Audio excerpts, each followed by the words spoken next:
Devotion செயலற்ற தன்மை. நியாயாதிபதிகள் 5:23. தெபோரால கர்த்தர் இஸ்ரவேலின் நியாயாதிபதியாகவும் தீர்க்கதரிசியாகவும் வச்சிருந்தாரு. 20 வருட காலமா இஸ்ரவேல் யாபீன்கிற ஒரு ராஜாவினால் ஒடுக்கப்பட்ட நிலைமையில இருந்தாங்க. அந்த சூழ்நிலையில தெபோரால் இஸ்ரவேலுடைய சேனை தலைவனான பாராக்க என்கரேஜ் பண்ணி யுத்தத்திற்கு செல்றபடி அட்வைஸ் பண்றாங்க. அந்த யுத்தத்திற்கு போறப்ப இஸ்ரவேல்ல சில கோத்திரங்கள் அவங்களோடு அந்த யுத்தத்துல ஜாயின் பண்ணாங்க. ஆனா ஒரு சிலர் அவங்களோடு அந்த யுத்தத்துல ஜாயின் பண்ணல. அப்படிப்பட்ட கூட்டத்தார்ல ஒருவர் தான் மேரோஸ் அப்படிங்கிற ஒரு குடியினர். அவங்க யுத்தம் நடத்தும் இடத்துக்கு அருகாமையில ரொம்ப நியரா இருந்தாங்க. ஆனாலும் இஸ்ரவேலுக்கு துணையாக அவங்க யுத்தத்துக்கு வராம இருந்ததால கர்த்தர் அந்த ஜனங்களை சபிக்கிறாரு. தங்களுடைய சகோதரர்களோடு இணைஞ்சு யுத்தம் செய்ய ஒரு சான்ஸ் இருந்தும் நீதியின் பக்கம் துணை நிற்க ஒரு சந்தர்ப்பம் கிடைச்சும் செல்ஃபிஷா எதை பற்றியும் அக்கறை இல்லாதனால கர்த்தர் அவங்கள சபிக்கிறாரு.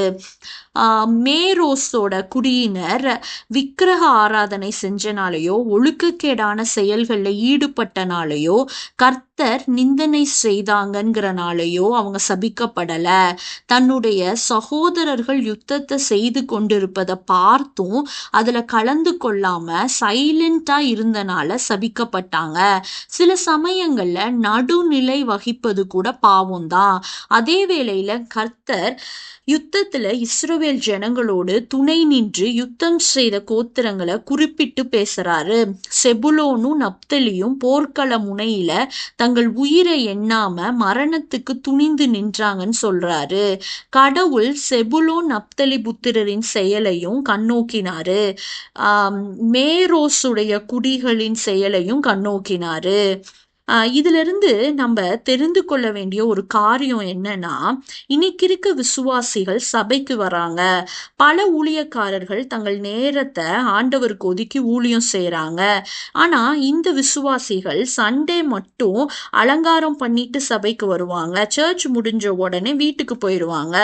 ஒரு ஆராதனை நடத்துவதற்காகவோ ஒரு கன்வென்ஷன் நடத்தக்கூட இந்த விசுவாசிகள் இரவு பகல் பாராம உழைக்காம சும்மா நேம் சேக்குக்கு வந்துட்டு போறவங்க. இவங்க இந்த மேரோஸின் குடிகளை போல இருப்பாங்க. அவங்க ஊழியர்களை குறை சொல்வதில் தீவிரமா இருப்பாங்க. ஆனா ஒரு துரும்பு கூட அவங்க ஊழியத்துக்காக அள்ளி போட மாட்டாங்க. நம்ம எப்படிப்பட்டவங்கன்னு யோசித்து பார்ப்போம். தேவனுடைய சேவை செய்வது நமக்கு கிடைத்த பாக்கியம்னு எண்ணணும். ஆமீன்.